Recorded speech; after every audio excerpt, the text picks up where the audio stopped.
Hi, everyone. Thank you, Angela, for that little.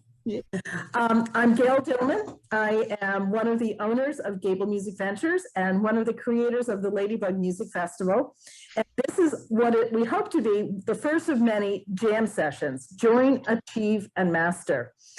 We are hoping that this is the beginning of a new trend for us, a new opportunity to bring educational opportunities to women in music, or really just about anybody who wants to do it, who wants to be in this industry. So not just musicians. This is a dream for me. Chris LaBuz knows, and Angela, way back when I had tried to get something of an educational nature started, and it was a long time ago. I don't know if anybody really even remembers that, but we tried it, and then, with the pandemic and everything, it really had to take a back seat. So we would love to be doing this in person. At some point we will. This is our first step to creating a whole educational experience around the Ladybug Music Festival. So thank you all for joining us. If you're a participant, you can put questions in the chat and we will get to them at the end. But before I go on and on, which I could, I want to first introduce Christianna LaBuz, who will be our moderator tonight. We go back a long way with Chris from pretty much the start of Gable Music Ventures.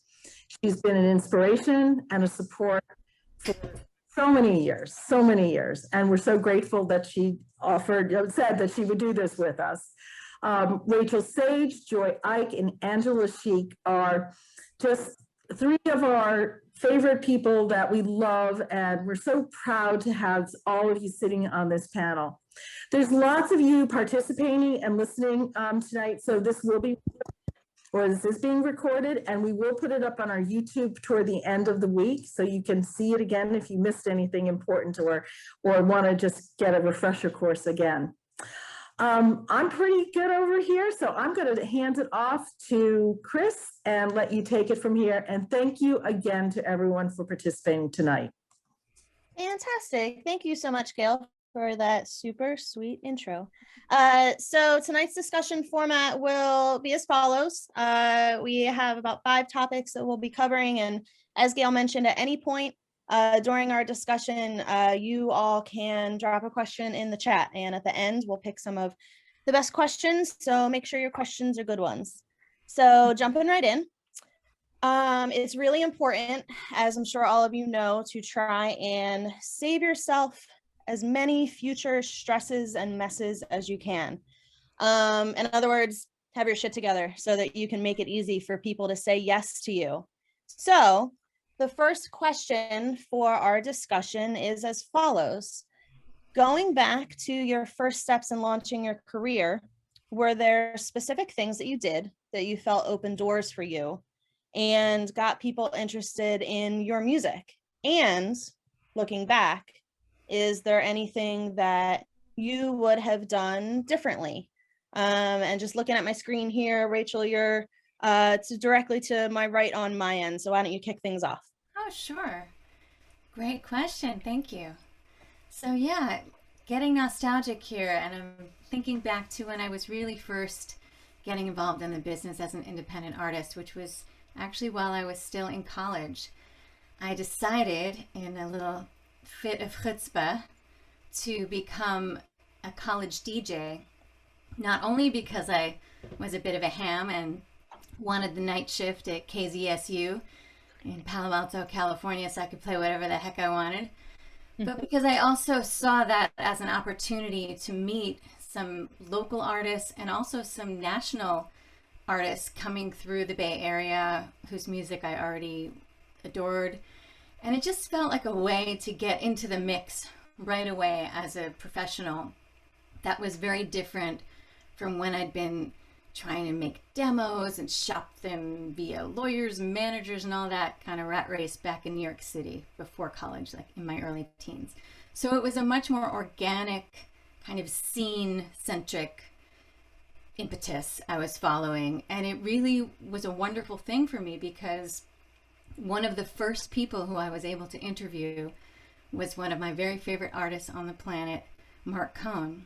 And something I learned very quickly was, just that, how to toe that line between remembering that everybody's just a person. You know, we all put on our pants the same way. So I was nervous, and then he made me feel at ease. And I'm always going to be so grateful that he was the first person I interviewed in that context, because there were others around whom I was a bumbling idiot. But what came from that, excuse me, was a kind of a confidence to realize that if I just worked my tuchus off and got better and better and kept playing live, you know, that at some point, hopefully, that would be me up on that stage. And a handful of years later, I ended up supporting him, and he didn't even remember I'd interviewed him. It kind of planted that seed of a dream, and also showed me that you could be successful and be a mensch, be a nice person, and just, you know, he was a great role model in that way for me. That's just one Awesome. anecdote. Anything you would have done differently? Anything I would do differently? Absolutely. You know, on the complete flip side of that, I had an opportunity very early in my career to support the extraordinary Ani DeFranco, who was absolutely my idol at the time. And her music had really saved my spirit. You know, I was in some dark times, and her lyrics, her music spoke to me in such an incredibly powerful way that I felt, as many of us did, most likely, that I was discovering something just for me, you know. And I was so overwhelmed by my admiration for her and my gratitude for her that I think I temporarily lost that insight I had with Mark Cohen and forgot how to just be a hang. I was so nervous on that tour. And looking back, I regret that I didn't have the, not regret, but what I would do differently, with, you know, hindsight being 2020, would just be to remember that we're all just people. We're all just trying to do our best. And, you know, I could have probably sat down and just had a normal conversation with her, but instead I was so nerve-wracked by my admiration for her that it got in the way of connecting, which is, you know, too bad. So I've never done that again. That was my trial by fire at 24. Awesome. Joy, how about you? What do you feel most helped open doors for you? First, I want to say hi to everyone. Thank you guys for being here and for tuning in and just spending your evening with us. Okay, so I was trying to think of the one thing that I did to kind of like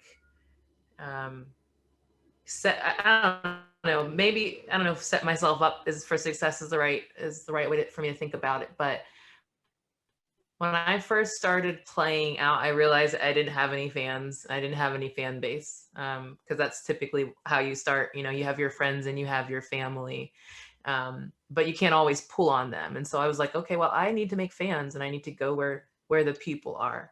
And so I kind of had this strategy. This was like right out of college when I first started playing. So I had this strategy where I would be scoring the paper, the city paper, every week, and looking for the farmers market and looking for the upcoming art festivals and gallery openings and gallery crawls that were coming over the next few months. And then I would just start hitting up galleries, and I would start hitting up farmers markets and pitching myself to the upcoming art festivals, and just figuring out, okay, who's the person that I need to reach out to get into these spaces. Because I know, since these aren't traditional venues, and I don't have to promise that I'll bring 30 people, I can just go there, set up, they're providing the stage, they're providing the sound, I can play, and I can make an audience. I can build my audience, because instead of me trying to pull at the audience that I don't have, I instead am going to where the people already are. And so that was really huge for me in the beginning years. I wasn't really touring at all. I was living in Pittsburgh, and I just needed to grow a strong home base. So from weekend to weekend, I'd be playing farmers markets. I'd be playing any kind of gallery crawl or festival I could find. But then there was always the follow-up. Like, I could play there, but people would be walking by the stage. But if I didn't have anything to tell people who I was, they would just walk by, and, you know, for all I know, they would forget me the following day. So it was so important for me to be like, okay, so you guys don't know who I am, but could you let me play your festival, whether or not you have a budget or not? can I at least, you know, hands down, no apologies, have a merch table, have a table of some sort. I didn't really have merch at that time, but a place to have like little postcards, a place to put business cards, a place for people just to find out who I am and connect with me in a way that I can follow up with them. So that was a huge thing for the first several years of playing in my hometown. And then when I started touring, I started following that same model and just trying to go to places and spaces where people already were instead of trying to build an audience from scratch. Definitely. I'm hearing a lot of themes of working smarter and not harder in what you're saying, which I think is so important for sure. Angela, what do you think? Yeah. I love that, working smarter, not harder. I'm going to try that. That sounds amazing. Well, I think what helped me early in my career, I was first a music teacher for middle school, and I just saw so much of my job there as just making people comfortable who were a little bit awkward, especially middle schoolers. But when I'm my best on stage, that's my same role, is just using the opportunity to make people comfortable and to encourage people. So I feel like that, just using the role that I came from and my training as a teacher on the stage has been helpful. One thing that I did really early when I started as an indie musician is through this teensy tiny little women's music festival. I think we used like Sonic bids. I don't know if that's still a thing, and had people submit. And I can't tell you what it was like being on the other side of the table, just seeing people's videos and their just like links wouldn't work, or having them show up and they were nothing like who we thought we had booked. Like their live sound was so different from their, you know, so I just learned so much from that experience. And I think I took that to heart and said, I have to look good online, like better than the actual version, like as good as possible, so that within 2 or 3 clicks, these people who are going through 100 or 1,000 submissions can see what I do easily and if I'm a good fit or not. So I'd recommend like volunteer for Gable Music Ventures. I can't tell you how many times I've recommended an artist to them, and then we got online and I was embarrassed because I couldn't find one good video of them performing. Like telling them, I promise, Jeremy, these guys are so good. You have to go see them live. You know, and I think with our lives becoming that much more virtual and digital, what you're saying is that much more important too. It's so important. For sure. Yeah, and I think just try whatever opportunity you can come across to help be on the other side, you'll see it yourself and just start to see how you can improve your platforms. Awesome. Wonderful. Moving on to some goal setting and bigger picture conversations. For example, are you and your band all realistically in this with the same expectations? Can you talk about the importance of having big picture and goal setting conversations early on in your career? If not necessarily with band members, maybe with life partners, and just other team members surrounding you, and, you know, or just thinking about it for yourself and maybe writing down some of your long-term goals. And Joy, why don't you kick us off for this one? Yeah, well, I'm a solo artist, so I guess I have those conversations with myself. I used to be a big picture person where, you know, I would be like, okay, well, this is where I want to be in 5 years with this music thing. And I think those are really great goals to have. But I think I broke or something like 7 years ago, something broke, I don't know. And I was like, okay, I'm going to do 1 year goals because that feels easier. That feels better. It feels healthier for me in life and in music, you know? And so I really, at the very beginning of the year, I would start asking, and I still do this, ask myself, okay, what do I want to keep from last year? And what are the things that I want to do differently moving forward? In other words, like, yeah, what types of shows do I not want to be playing anymore? What types of things do I want to be saying yes to? Opportunities do I want to be saying no to? What types of things burnt me out last year and what gave me energy, and kind of assessing that, taking inventory and knowing, okay, well, that means that I want to put more energy into this and less energy into that. And so that's really the conversation I have with myself every year. I've found, because the industry is constantly changing, it feels like for me, it's really hard to set goals based on what's happening externally. And I've also realized that as the years progress, the things that I thought that I would love most about making music are the things that I love the least. Interesting. Including touring, which I thought I was going to be touring forever. I still travel, I still play out a lot, start traveling again next month. But that's the thing that has really kind of sucked me dry. And again, I think it goes back to playing smarter and not harder. And so even there was a point where I was like, okay, well, instead of me driving from Pittsburgh to Chicago and playing a show every like 3 hours, I'm just going to fly to Chicago, get a rental, and play shows all in that, Illinois, Minnesota, Wisconsin area. Like for me, those are kind of the ways that I assess what I'm doing and change it up a little bit. But yeah, I think when I end up making yearly goals, it helps me to think a little bit more critically of what I just came out of and what I want to go into. So that's just kind of been, those are some things that I've done to kind of set myself up for success. Awesome. I love that. Angela, how about you? Oh man, goals have been kind of the bane of my existence for so much of my career. I've made myself this so past year miserable. hasn't made it any easier either. Yeah. Oh, just like different ways to do it. But I remember a conversation I had when somebody was asking, like, okay, like at the pinnacle of your career, how many people you're hoping show up at a show? And, at the time it was just such a struggle to get 30 people at the Tin Angel. I was just trying to think big, and I was like, 200, like that was my limit, that I was hoping to be able to bring 200 people out. And just the idea that I had a hard time thinking big for myself in the beginning. And then I got thinking so big that it just made myself miserable. So I would say, kind of going along with Joy, I feel like we've had very similar experiences in this.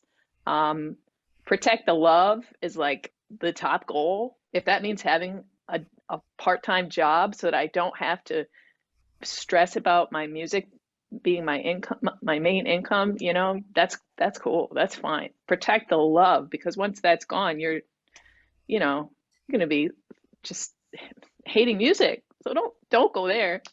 And then relationships has got to be on there too. Like as a goal, because there's so much more important than opening for this artist or doing that. These are life support. And then I think, every year I do this thing where I go back through the year, through the calendar and through like pictures and stuff, and I do a highlights and lowlights. And it was always interesting for a few years when I was just goal crazy, that even if I would achieve a goal, it would end up on the low light. Like it would end up as one of the worst parts of the year, just because I made myself so stressed and hurt my relationships trying to get there.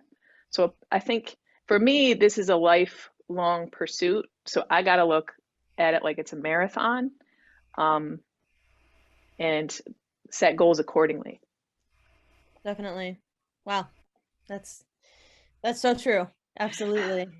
We're all nodding like that's so Yeah. What is balance? Like sometimes people ask me in an interview, how do you balance your work and your personal life? And I just start laughing. I'm like, not as well as I. Where'd you get that memo?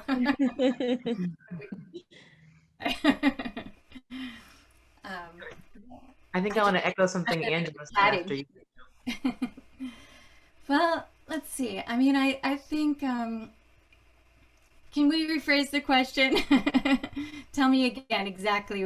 I'll keep it real focused. Yeah, absolutely. So, I mean, basically, it's in terms of goal setting, big picture conversations. Can you speak to the importance of having some goal setting conversations or not?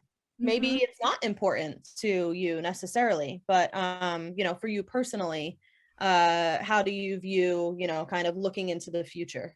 Sure.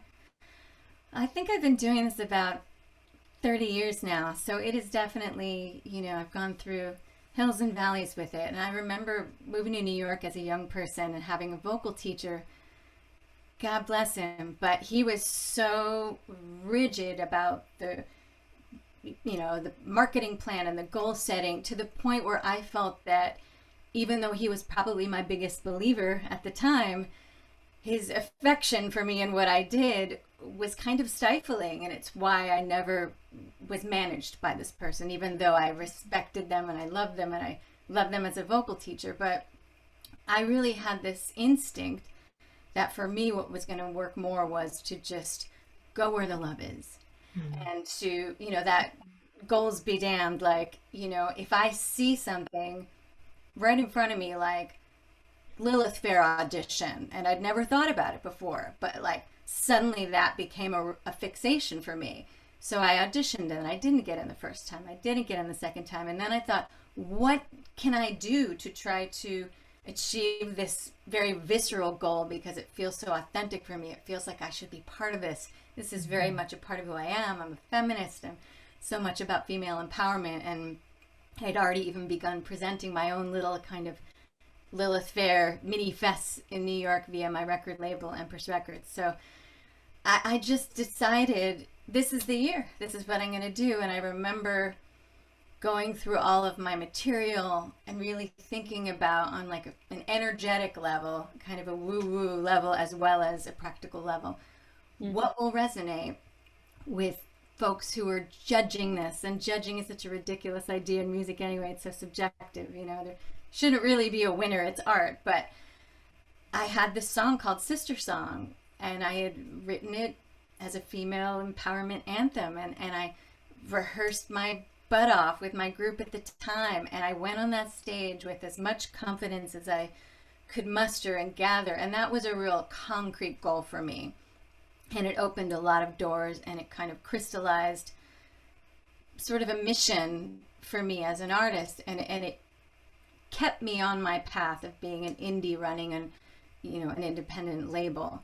So that was a concrete goal. But so many of the other goals that I've had through the years, I've had to really adjust, abandon. There would be things that would come up that I wouldn't have even heard of, and I would say, who's this artist inviting me to support them on a tour of Europe? I've never heard of them. And half of me was like, this makes no sense, or they're jazz, or they're electro pop, and I don't fit. And then I kept always coming back to this concept, going where the love is. There have been enough times where I've been rejected from a young person as a ballerina, as an actor. And I think all of those things really gave me a thick skin for music that benefited my early mindset as a young artist, especially in New York City. So I'm grateful for those experiences where, you don't get into the Nutcracker till the 5th year, because if you still know you really want to get in, okay, let's figure out how to do it. Not, I don't know, just assume there's something wrong with you, really strategizing. And I remember, specifically, the one thing that really stands out is I had an opportunity to open for Eric Burdon and the Animals in Europe. And it seemed like such a weird match to me. Here's this blues British artist from another era, my parents' generation. I was so confused why he even wanted me on the trip. And I stayed up all night, like just researching this artist, listening to all their old records. And by the end of the night, I thought, you know what? I'm an old soul. I'm kind of, to him, I'm probably like a neo hippie chick, and he thinks I'm groovy, and it's all going to work, and it's going to be great. But like one day I thought it was bizarre and absurd. And the next day I thought, what an opportunity. And otherwise I never would have toured Europe. I never would have learned about a whole other genre of music, and never would have met someone who really kind of changed my life creatively forever. So, go where the love is. That's a lot of my plan. I wouldn't say that for my artists. I preach the same, I don't know, the same ethos, because I'm a little bit more methodical with my record label and my artists. But for me personally, that's what seems to work best. Very cool. Well, you guys are giving us a lot to think about. Definitely seems like there's no necessarily like a magic formula. You just kind of have to keep chipping away at what feels best for you I personally. do want to say too, because I'm not a goal hater. I I love goals. Right. Prove it. I was gonna say, I feel like, I'm probably more project oriented, and I found that instead of being like creating this like plan for a long-term plan, it ends up being more project oriented plan where if I've got this thing, then in order for me to finish it and to execute it well, I have to set goals along the path and like little mile markers or stamps that tell me, okay, well, now you finished this, now you can go on to this next thing, and you can't do that until you finished this in order to get to the finished product. But I wanted to echo something that Angela said, that was this realization. I think I had mentioned a little bit about realizing how much the things that I thought I would love are the things that I love the least. I don't know what the story is. Some of you guys might know. It's like this Greek mythology story of like the guy who's rolling the ball up the hill. And once he gets to the pinnacle, like once he gets to the top of the hill, the ball just rolls back down and he has to do it all over again. And I think that's sometimes what it looks like, the pursuit of Prometheus. Yeah, thanks for that in the chat. That's what it feels like sometimes. I'll accomplish something that I was like dying to accomplish. I was like, this is the thing. And then I get it done and it doesn't give that joy. Like it doesn't give the joy that I thought it would. And I'm just like, okay, well, what am I going to do next? What's the next thing that's going to really make me happy? And that's really going to prove that I've arrived. And it never comes because, you're making art. You are not art, I mean, we are art, we are artistic, we are art, but you are not, like, in other words, you can't look at all those external things in order to make you happy because it just doesn't right. work no matter how hard you try. So I think that's kind of the resolve I've come to. I'm just like, okay, I'm going to do this because I love to do it. And instead of being a human doing who's constantly producing, I'm going to remember that I am still a human being. There you go. I love that. So before we move on to our next topic, we do want to take a moment to thank our sponsor, Wilmington Made. Without their support, this event wouldn't be possible. So please enjoy the following nice little informational video before we get back to more topics.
A place to make something.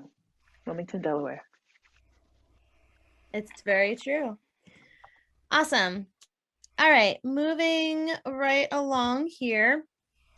So, sorry, give me one moment. Okay, so we do definitely want to talk about setting yourself up as a business. Very important, whether that be an LLC or otherwise. Talk about bank accounts, legal agreements between bandmates, super sexy things, let me tell you. Copyrights on music and logos, BMI, ASCAP, you name it. And I want to kick this over to Angela first, because I know you've got a ton of experience in this realm. Everyone on this panel does. But I know, Angela, you've think helped a lot of people in this, as well as having to trudge through it yourself. Yeah, mostly just learning from my mistakes. I hope I can save you all from some mistakes. When I first started as an indie musician, I live in Wilmington, Delaware, and I was walking near my house and I passed this little building that was not there anymore, but it was the New Business or Small Business Association. And I was just like, oh, I wonder if we're a small business, being a music indie duo that I was at the time. And stuck our heads in there, and they had a free class. And I can't tell you that not only saved my relationship with my bandmate at the time, because they told us we needed to set up an exit strategy, which, we thought then this isn't something we'll need, but it's part of the class, so we'll do it. And later, as things got emotional and as we were being precious about who owned what chunk of what song, that exit strategy saved us. So taking a small business course is not out of the realm of, I've taken marketing courses and licensing courses, and just a lot of always trying to learn how to better set myself up as a business, because if you don't, you can really get burnt. We're creating our art in a space where we're trying to make money with it. And that means that you need to be thinking like a business, because the government looks at you like a business. The city of Wilmington looked at me like a business. And when I didn't pay the city of Wilmington taxes, they came and gave me plenty of fines for not doing that. So, there's just a lot to learn, and you need to think of yourself not only as an artist, but as a small business owner, so that you can get set up for your government, local and federal, and also get set up with your bandmates so you can protect those relationships and protect the songs that are birthed out of your time together. I had a songwriter, and I never expected this to happen. We were both young, but I had a songwriter die unexpectedly, tragically, and we didn't have paperwork in place. And so those songs kind of died with him, which is just a double tragedy. It's something to keep in mind, that I know friends who bequeath their portion of their songs to their songwriters. So whatever happens to them, their songwriters are free to move forward. I have not done that because I've written with a lot of different people, and I'd rather my songs go to my family and they figure that out. But it's something you should think about, And then the other thing I guess I would throw in there is collaboration, split sheets and song sheets. It's always easier, even if it's awkward, it's always easier to have those conversations on the front end of things. It doesn't mean it has to be in stone and you can't revisit it again in 5 years or after 1,000 copies have been sold. You can make any kind of markers like that in your contract, but figure out if they're producing it, how much are you paying them? Don't produce the song and then try to talk to your band about how much you should get paid. Always try to have those tough conversations first. Who owns what? Who gets what? And that way, at least you're on the same page to have a conversation later if things blow up, good or bad. Awesome. Very, very good advice. Rachel, what do you think? So on point, Angela, absolutely. I can't even tell you how many times, I have had to learn and relearn that lesson, not only as an artist, but as a label owner and a producer working with other artists, where you can, have kind of courted each other for weeks or months or even up to a year and think you're on exactly the same page, or you get involved in a project and it's sort of cash and it's for the love of it, and then, you'll hash it out. No, it always bites you in the tuchus, as we say. And I had it happen, I don't even say my late 20s. I was co-producing a project, and it's kind of a staggering situation where this person decided, even though we had agreed that we were co-producing it and we had been working on it for months and we were even near to the completion of it, all of a sudden they decided, I don't co-produce anymore. I just don't do that. It's not my brand, kind of. I'm a producer. I won't put my name on it unless it's only my name on it. And it was just sort of like, what? like, where did this come from? Kind of wackadoo moment. And I had to hire a lawyer. And, that was a sort of a sad waste of money, to have to do that just to wrangle these terms out legally that I had thought we had already sorted out verbally. So that was a never again situation. And then, just in terms of my artists who I work with and I advise on going, so frequently, they are responsible ultimately for their breakdowns and their, the mechanicals they pay to do covers and their agreements for co-writing. But it does all go through Empress Records. So we always want to coach them and make sure they're doing it right and they won't get into any issues. And if they don't know much about it, we're happy to lead them through it and advise them on it. But at the end of the day, sort of like, you can lead a horse, we're always like, have you handled this yet? Before you put this out, like, we're not going to press this. Here's your checklist. Have you paid the mechanicals for this, this, and this? Do we have the permission from all the co-writers to funnel this through the licensing, folks who are trying to help us get this into TV and film?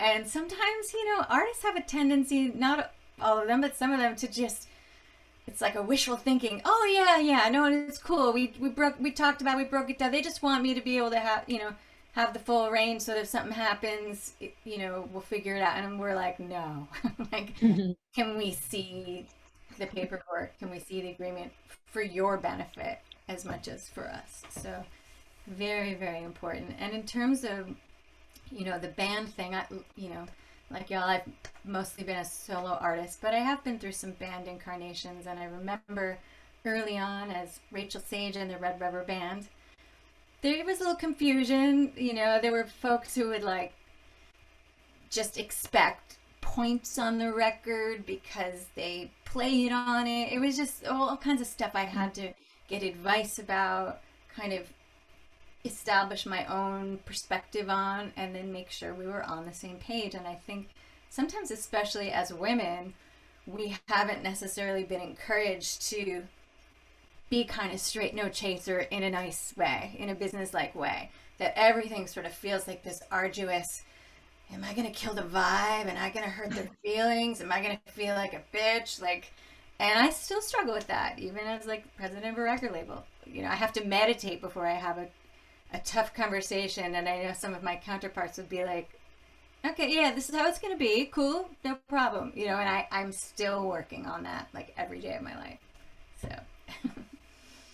keep working on it. Yeah. Joy, what do you think?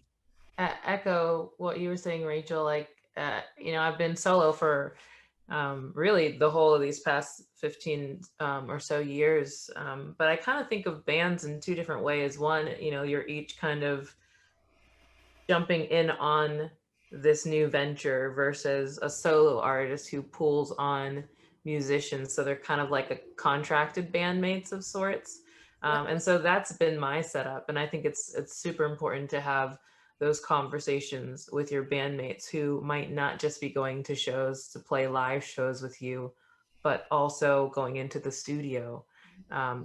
What is the relationship with the music that you guys are making? Or do they just consider themselves, players, or are they also writers because they're essentially writing the bass lines or the guitar solos that end up going on the record? I've had a pretty fortunate situation, I think, with my bandmates, where it's like, it's always been incredibly collaborative in that sense. I write the songs, I write the arrangements. They have always offered their opinions to, try and make the song better. It's like, at the end of the day, our goal is to serve the song, no matter what. Serve the song, make the song as best as it can be, and try and kind of keep the egos to the side. But at the same time, the conversation is still necessary. And when I'm paying them for their session time in the studio, am I paying them for playing the song? Am I paying them for writing the part? For both? What does that look like? I think the other question too, that I asked myself at one point, and people ask me often, is, well, when do I set myself up as a business? Like, at what point in my, trajectory? I've been playing out solo for a few years now, and You know, I'm not making a lot of money. And so should I even set that up yet? Like at what point? I would say whenever you see that you're making a substantial amount of income from your music. In other words, you know, the venues aren't paying you like $100 or something under the table or whatever, but they're giving you checks. Or you're going places where you're playing there repeatedly, and you're having to actually do transactions that leave a footprint. I think that's 1099s. Yeah, those 1099s. Yeah, definitely. So when you see that you're leaving a footprint or making a footprint, whatever, I think it's super important to start setting yourself up, because you will have to file your taxes under under that, probably LLC. So I'm an LLC, and however it's set up, sometimes I get a little foggy with this, but however mine's set up, I can file one set of taxes that include my music making. So it's not like I'm filing taxes for my personal self and then for my music self, but it's all one and the same. So that might be the case for a lot of people, but if you're in a band, you're probably doing two different things. Sure, definitely. Lots to think about for sure. Let's jump over. Can I jump in really Yeah. quick? I just see 2 questions about the split sheets. I'm happy to send what I use. I'm not a lawyer, but I'm happy to send what I use with any follow-up that Gable sends out. And a split sheet is just basically your song has 3 pies: the songwriting, the publishing, and the master. And you know, people have different opinions who owns what, but you just are putting all of your information there on how to get in contact with all the people, and you're putting what split of all 3 pies all the contributors get. Awesome. Cool. Valuable sheet for sure. Thank you for being willing to share that with everyone. All right, let's hop over to branding. It's so difficult to stand out as an artist these days. So do you feel that strong, recognizable branding is important early on in a career? And Rachel, I'm going to start with you. Do you have any tips or advice to artists that are just starting out to think about their brand? Definitely. I remember I was trying to establish myself as my own brand and also starting a label at the same time in my mid-20s. So I was kind of like Angela mentioned with her festival. I was seeing it from both angles, and I learned so much from that. And one of the things I really felt strongly about pretty quickly was this idea of taking the thing that is the most you and the least like anybody else and kind of magnifying that, blowing that up. So I mean, there are exercises you can do to do this if you don't already feel it like exploding out of you, which I kind of did. But, you know, I've encouraged other artists on my label to do this too, you know, because sometimes we cling to these comparisons that other people thrust upon us. Like, you know, a lot of people told me I sounded like Tori Amos or like Ani or whatever. And it kind of became the bane of my existence for about 3-4 years. I couldn't escape it. Or Alanis. And I would even be in articles with them, and I was flattered but also frustrated. Like, I'm my own person, you know. So I started focusing more on that, and from a visual perspective as well. I'm a visual artist, so I would, you know, start wearing clothes to all my gigs that I'd painted myself. Like, it, you know, it definitely helped me stand out, but it also helped me connect to what I was doing in a very organic way. Or I would paint a backdrop like the one behind me and like hang it up at a gig, or, you know, recently, you know, make my own little masks and sell them, or, you know, walk around like a nut, you know, through New York City with my own backpack, like on the subway, so that someone would be like, where'd you get your backpack? And like, what do you do? And then you're like, I'm an artist. I'm a singer-songwriter. I have a gig. So glad you asked. I kind of tried to be like, to live and breathe and just walk through my everyday life as much not put on, but as much myself without restrictions as humanly possible. And I really encourage my other artists to do this too, like Seth Clear, who you know well. Christianna is so much like that. He walks the walk. He's such an incredible activist and beautiful human being, and you see it in what he does and what he writes about. And Grace Pettis, who's on Empress, you know, is similar. She's a big, strong voice with a deep soul who really cares, and I feel like her branding also reflects that, you know, she makes sure to not center herself when she's trying to make a statement on behalf of other people, or to, you know, be bold and brazen and, you know, a light for others when she wants to just be right out there and be seen. So those are the kinds of things that I think about. But I love branding, and the only other thing I'll say about it is that Derek Sivers years ago used to tell all of us at CD Baby, you know, just to always think of it from the other person's point of view when you're pitching someone or when you're self-promoting. And I agree with that from the perspective of trying to get gigs. But when it comes to just being expressive and branding from a visual perspective, I kind of think that can be, you know, can get in the way, because I used to torture myself, like, who like this? Who like this one? And I would have like 90 permutations of every possible thing. And the older I get, the more I try to not do that as much and just whittle it down to like maybe 2 or 3, maybe ask an inner circle of 5 people, but There not you like go. to pull like Yeah, 100 people. sure. No more. So good. Awesome. Joy, how about you as far as branding goes? Oh yeah, I can't agree more with everything Rachel said. And I don't know if you guys can tell I'm like salivating over here because this is my favorite topic ever. Yeah, I'm like wholeheartedly 100% be yourself, like be yourself. You know, my biggest pet peeve is when I, you know, go see an artist live and I feel like I'm getting who they want me to think they are and not who they actually are. It feels very, it feels very fake. It feels very impersonal.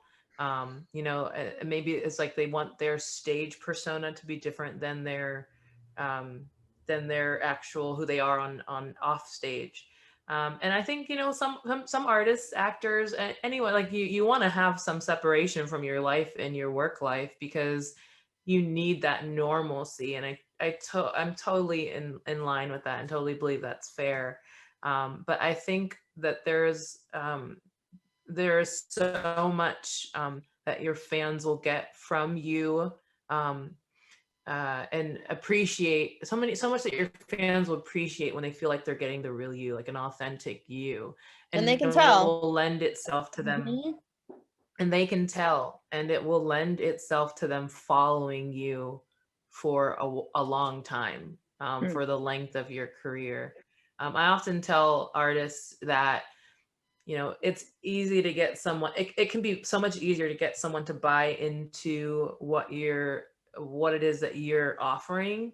But when you can get them to buy into who you are, and when you can get them to know you, the artist, doesn't matter if they don't like one of your songs or they don't like this album, but they like the last one or whatever it is, they'll follow you through the whole of your career because they like you and they love you and they want to follow you. So that means that the people who latched onto you just because they liked a song or an album or a video, those are the ones that are going to fall off if they're not interested in knowing you, the artist.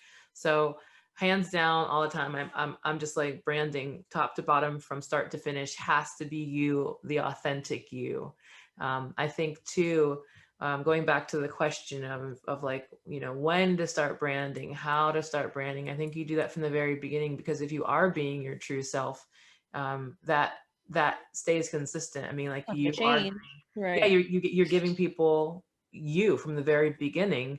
You know, rebranding, I love rebranding, but that doesn't necessarily mean that you're changing your persona. Maybe it means that you're exploring a new part of your artistic process or whatever. So, you know, for me, I'll give an example. For the last like 15 years or so, my little, like, I don't know what they call that, tagline has been loves people, hates shoes, makes music. Because I've played barefoot. I've played barefoot since day one. And I can probably count on 2 hands how many times I've played with shoes in the past 15 years. And that's a thing. People know that I love shows because I love playing barefoot and I love talking to people after the shows. It's like, I like that more than I like actually doing the shows.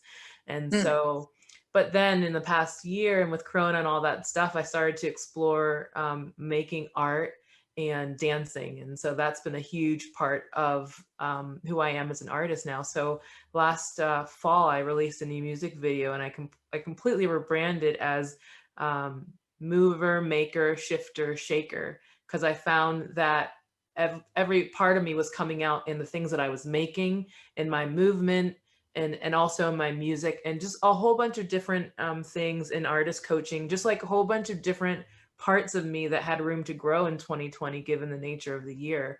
So I still love playing barefoot, but now I feel like it's time for me to kind of peel off that onion layer and show a new, I wouldn't call a new version of me, but like a little more depth, or another part of me that, you know, I'm still kind of finding. So yeah, that's my thought on You're brand. evolving.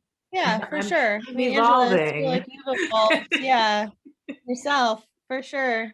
Angela, you want to chime in? Speaking of evolving, you're Well, master. I mean, I think these women are the queens branding. I think they're so good at it, and I've watched them and just learned from them for years. And it's so easy to just kind of say some branding points to, like, I think of Rachel and I think bright colors. I think Frida Kahlo hair. Like, there's just specific images that come to mind so easily. And I think that's so important and so fun.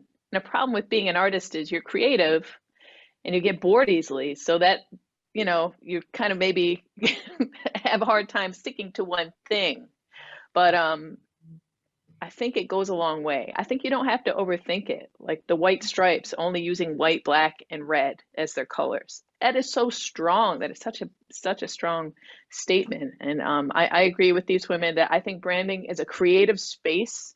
We as artists hear that word branding, and some people just like start complaining about it and how it's all about commercialism. I see it as a creative space, just like your room, like decor. It's just, how are you going to decorate your artistic persona? So I see it as a fun, as somebody mentioned, Derek Sivers. I've been reading his book just about creative ways that you could be marketing as a musician other than your music, thinking of how your press release can be something interesting. He tells a story of like making up this persona of the guy that lives behind the studio, and he crumpled up his press release and like covered it with dirt. And he wrote this letter saying, "I'm hidden behind the studio. Don't listen to this album." Oh, And he's got the most plays of any of his albums. I love that. There's so much room where we think, okay, this is my creativity and this is how I get gigs. You know, there's so much room to be interesting. Think of it as being interesting, but being consistent. I think that might help. But A lot of people yeah, who are I'm all for it. I hate that. And then I go, oh no, how do we get you to not hate it? Because whether you know it or not, you're doing it already. Yeah.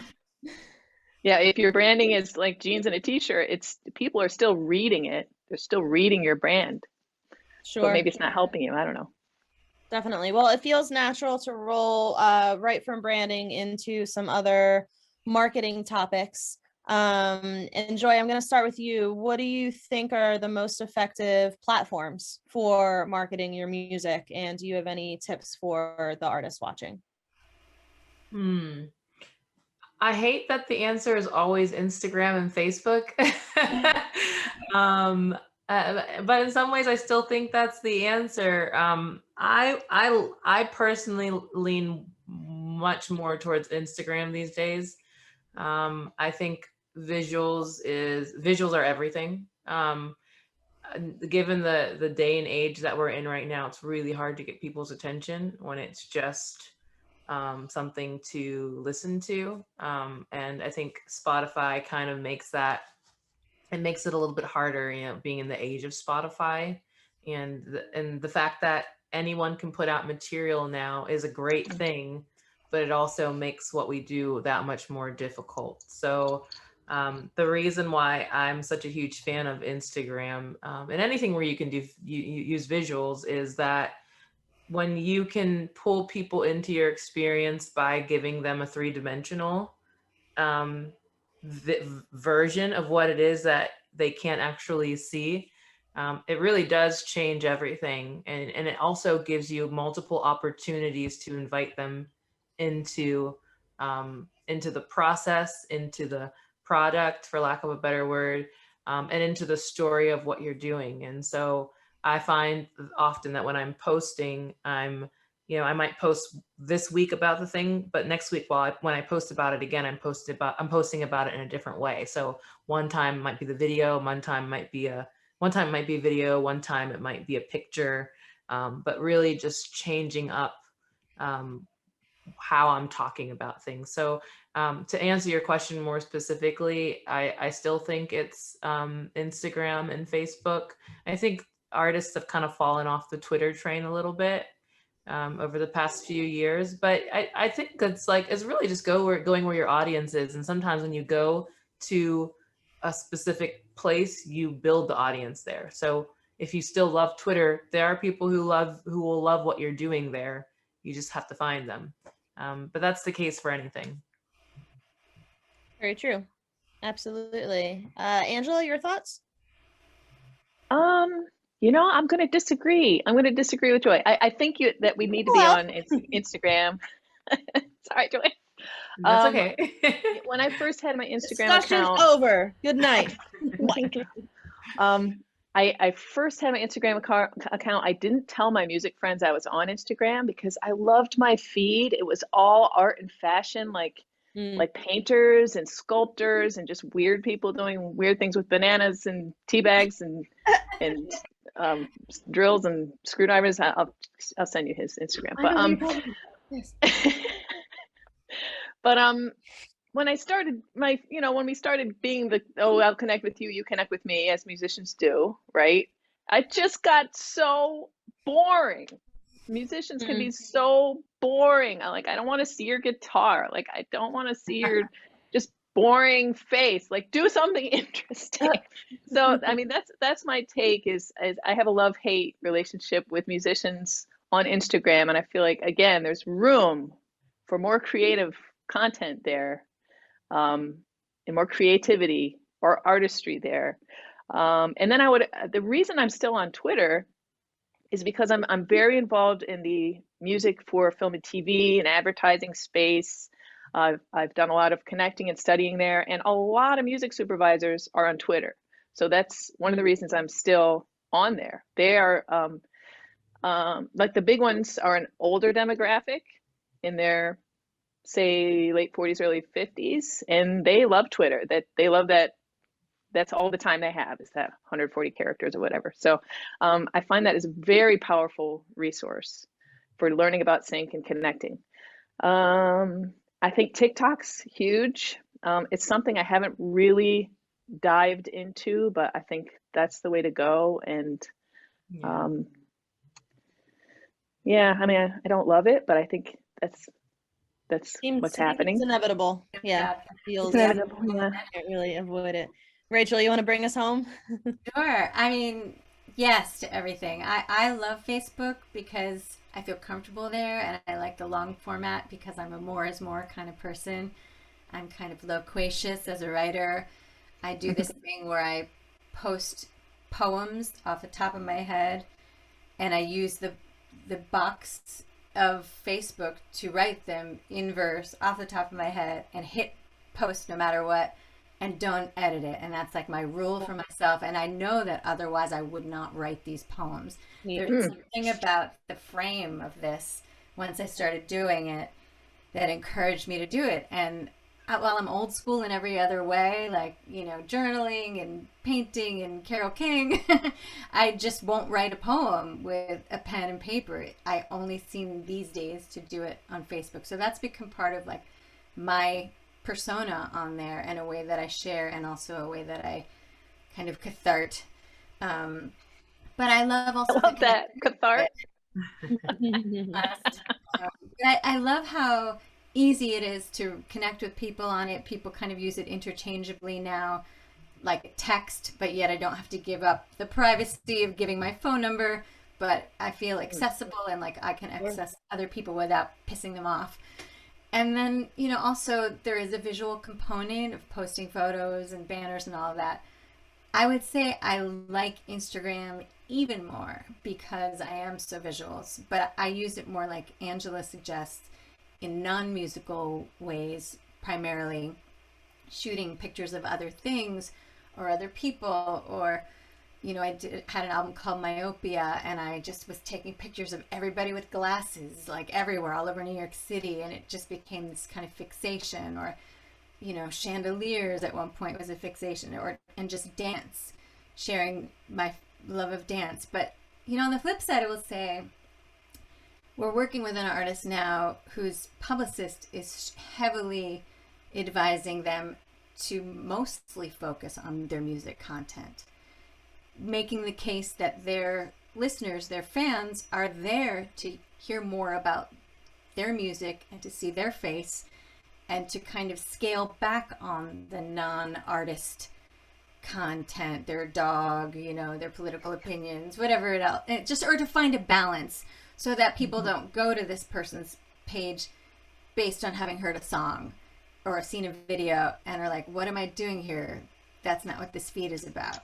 So that's interesting perspective too, that I'm kind of taking in stride and always learning. TikTok, I know I need to be on it, and all the little baby dancer girls who heard me on Dance Moms are like, why aren't you on TikTok? Why aren't you on TikTok? You don't exist. And you're like, oh no, I feel old. But I'm sort of afraid of like the going live, making little movies without enough time to make it perfect. So it's like really not a great platform for a perfectionist, I think. And I have to do some therapy maybe to get over that and get myself on TikTok. Yeah, I was just thinking we definitely show our age when we don't mention TikTok or Clubhouse, by the way. Oh my Yes, God. yeah. Not on that yet, but I've heard Huge. amazing things on that. Really just as a way to engage better. And so I'm definitely looking forward to checking that one out soon. Awesome. Has anybody done Cameo here or anything like that, where you basically make messages for your listeners? Yeah. I've bought cameos. I've never done a cameo. Same here. I would buy a cameo from each of you. That's a good idea. You all should sign up as artists. We're gonna kick over to the Q&A portion of this evening. I want to grab one or two questions from the chat before we kick things over back to Gail. Dina asked, which is preferred, a Facebook musician page or a personal profile? And as a talent buyer for a music venue, I actually would like to chime in on this one. And I like the pages, the musician pages for sure, as opposed to a personal page.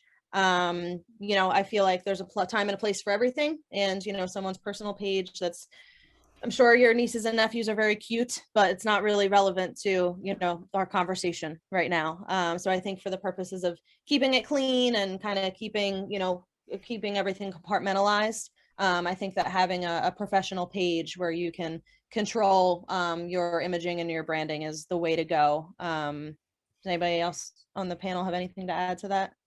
That's really interesting, just because I think as a musician, you see how short that it just doesn't go very far coming from your page because of the Facebook algorithms. But it's helpful to see it from a booking perspective. For sure, absolutely. I like Daniel's question, which is as follows: for you personally, in a field that's so competitive and draining, how do you decompress and reboot to keep being productive and creative? So important. What do you guys think? Yeah, I struggle with this a lot, and 2020 was like the best gift I think I could have gotten in that respect, in the sense that I didn't feel the pressure to be in the hustle. But I give myself permission to take breaks whenever and for however long. And so that might mean that I might not be playing my instrument for weeks, months. This is going to sound crazy, but yesterday I picked up my ukulele for the first time this year, and I hadn't touched it since before Christmas. But you did it. So I did it, but that was a solid 3 months of not touching it. I don't really love playing ukulele. I play piano primarily, but I haven't written any songs this year. Haven't gone to my piano to workshop music. I've been really focusing on learning to paint and just dancing for fun, like interpreting life through that. And all that to say, I'm realizing, and I think I've known this for years, that music making has never been my love or my joy, but storytelling has been. And storytelling through music is what I've done for my whole career. And so now I'm in a phase where I'm learning how to tell stories in different ways. So I think remembering what you care about is the most important thing, because that will find itself in so many different parts of your life. So if playing music in and of itself, like actually playing the instrument, is what you love, like Angela said earlier, preserve your love for it. For me, writing is my love, and storytelling, and now storytelling in other ways, not just in songwriting. So yeah, I just like step back, take breaks, and find other ways to remember what I love in different ways. So I've been helping a friend with the podcast, which involves a lot of writing, yeah, journaling a lot, all different kinds of ways to do that. But giving yourself permission is the best thing you can do for yourself throughout the whole of your career. Agreed, for sure. Rachel, what do you think?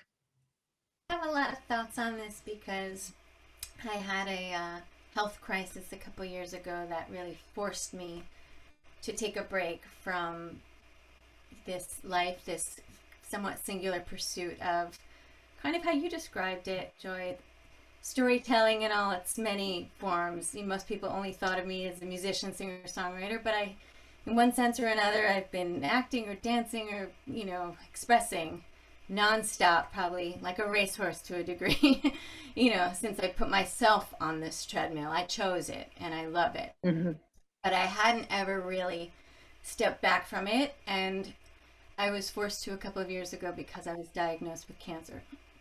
And I'm absolutely fine now, so I don't want anybody to worry. But, that was a real crisis where I felt that I was at sort of a career high, opening for my childhood idol, Howard Jones. I was, in the middle of a big tour. I was about to put out an album, and I went for a, just a routine exam and was diagnosed with uterine cancer. And it was just like, whoa, and you try to make sense of it. What is life telling me? And I still don't necessarily buy into that. I don't think there's ever a reason why people get sick. But what I did take away from that was that I couldn't keep going with the same exact approach after I did, thank goodness, recover. And I had to do more of what you described, Joy, and learn when to stop, learn when to kind of take a step back, learn when to pause. Meditation has been huge for me. And I'll say that it's never really been the playing or the creating or anything along those lines that's ever created stress for me. It's always been trying to navigate this balance of exactly what we're talking about in this panel, the self-promotion, running a business on behalf of other artists. So all of these things, like, they're so at the forefront of my value system now, every day, trying to balance them. So I'm really grateful for this panel because it's reminded me in a lot of ways what to do, what not to do, how to keep tweaking it so that I don't forget the lessons that I've learned as maybe the world starts to pick up its pace again after all of this crazy year. Absolutely. I think it's given a lot of people, myself included, a fresh perspective on things. Get more sleep, everyone, than I ever did. I 4 to 5 hours sleep for 20 years. I don't recommend that. Get at least 6. Do your best. Angela? I remember, I think probably 2016 or 2017, when I was really pushing for some of those goals that we talked about earlier, my husband coming next to me while I was scheduling out the month, and he was like, laundry day off, day, just, recovery day between traveling between here and there. And that was such a, like, moment for me when I realized I need to schedule that time, because I will schedule myself wall to wall trying to make things happen. I'm a Enneagram 3. I just have to prove myself. It's a character flaw that I have to be aware of. So, and then I think really quickly, a couple of things that just give me life. One is it's weird being an introvert that this is so important, but like community, I love talking shops, like being a woman producer, talking production with other women gives me so much creative energy. I have a Artists of Faith accountability group for people who are creators and believe in a higher power. And that gives me so much, like just finding people who you don't have a lot of those people and just commiserating gives me so much creative energy and power and just so much rest.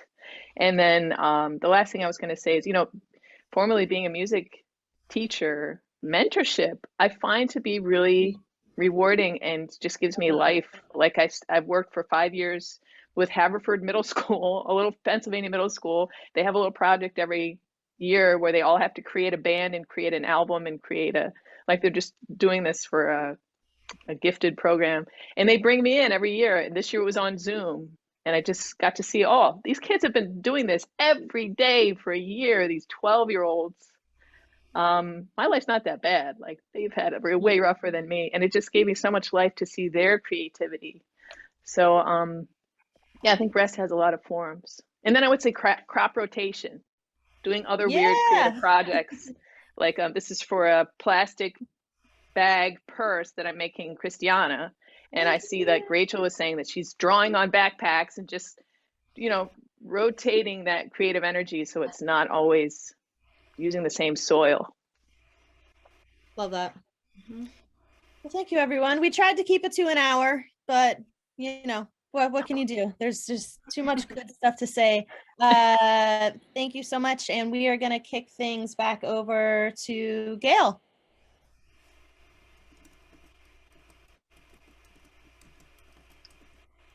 Yeah, I think you're still muted. And I'm muted. Sorry, it's been a long. This was amazing. Thank you, all of you. It's just really great bits of information. And Angela, when you said about things, what inspires you, this kind of collaboration, this kind of talking together as women, as entrepreneurs, as business owners, is really inspiring for me. And this is what I once did a very short little thing on how to ignite your afterburners. And that was kind of my speech of how do you keep yourself going? Because the pandemic was really difficult. It was restful in some ways, but it was stressful as a small business owner and keeping our business alive. Which leads me to say just two quick things. Ladybug Festival, we're hoping it's going to happen in some way, shape, or form this year, but we don't know yet what exactly it'll look like, because obviously we can't do a big event yet. At some point we will. We don't know if it'll be this summer, but we will do smaller events if we can. And so we're just waiting to get the go ahead to start having some of those events planned. So stay in touch, and we'll keep everybody informed as we're continuing our journey to figure out how to bring music to the world again. And we will do that. Don't exactly know how yet, but we're going to do that. I want to say a big thank you to everybody who participated. If we didn't get to your question, we will try and email you back with some answers. So we will do our best to do that. We're going to close tonight with an amazing performance by an artist, Alyssa Garcia, who is a singer-songwriter from Philadelphia. No Ladybug Festival Gable event is complete without some kind of live music. I mean, we have to have music. So I'm really excited about this. I'm excited about what I learned. I'm excited about our collective voices together making us empowered. Everyone stay safe, have fun. Watch for more things coming your way from Ladybug Festival. And now, Alyssa, it's on to you. Thank you so much, Gail. Hi, everyone. First of all, ladies, you are so inspiring, and I feel so motivated right now, and I look up to all of you. So thank you for sharing your stories and your experiences. It's been so valuable. So hi, everyone. My name is Alyssa Garcia. I am a Philly-based singer-songwriter and artist. And I'm here. I actually pre-recorded a performance just for this event. of a song that isn't even released yet. So you guys get a little sneak peek. And I just want to thank Gable and Ladybug for having me and letting me provide a jam for this session. So I hope you enjoy. Thank you so much. Hi everyone, my name is Alyssa Garcia, and I am a singer-songwriter, producer, and artist. And I'm so excited to be playing you an original song, an actual jam for today's session, and so excited to be featured next to some amazing, inspiring women. I want to thank Gable Music Ventures and Ladybug for having me. I'm going to be playing a song called Obsessed. It is currently unreleased, so you get a little sneak peek at something that's to come. So I hope you really enjoy the song, and thank you so much for taking the time to tune in today. Here it goes.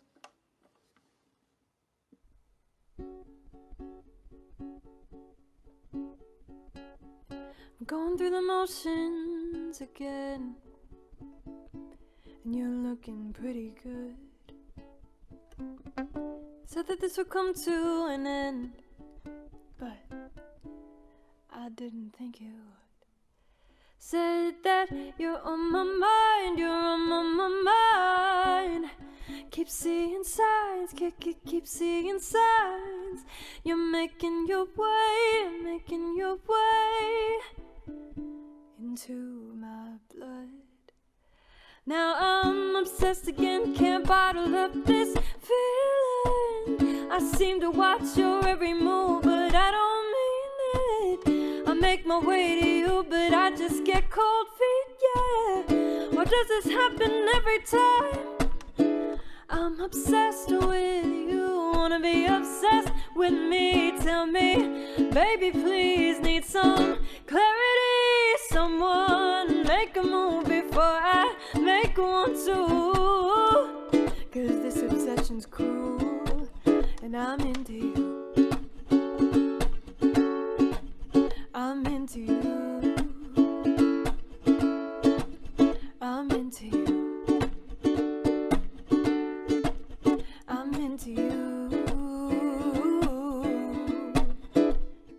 I'm searching for some kind of connection, baby. Let's get lost, give me love and affection. Baby, this'll work, so just let it happen. You'll keep throwing rocks and I'm gonna catch them. This could be crazy, sparks fly amazing. Finally we'll have something that is worth chasing. Make it or break it, take it or leave it. Cause baby, in the end you know that you're gonna need it.